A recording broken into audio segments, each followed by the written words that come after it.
In food, it's really specific because there needs to be a workflow. There can't be cross-contamination. Let's say in commercial, it's typically an architect and interior designers and some engineers, mechanical, structural.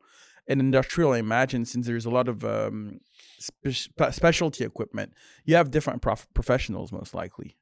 Yeah, we have, we have all kinds of professionals. I would say in industrial, in food is separate from industrial. I like to say they're two separate things because in food, it's really specific because there needs to be a workflow. There can't be cross-contamination. Mm-hmm. There's very strict guidelines and requirements. So that requires specific companies that know how to build these flows for you. Yeah.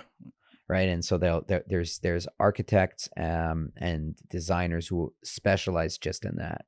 Right. Okay. And then they'll put together the plans for the flow of space and, and how the stuff works. In industrial, it's typically just designers. And most of the designing phase, if it's manufacturing, there may be some design phases in the warehouse. Mm-hmm. But most of the designing is happening in the offices, right? And just figuring out the right layout. Yeah. To get the right amount of employees in. Yeah. And typically they want to have the least amount of office. Yeah, that's what I was right. They want to, how do I keep my office the as smallest small as possible while maximizing my warehouse? Yeah. Right. Because that's where they're making money. Yeah, right? that's true.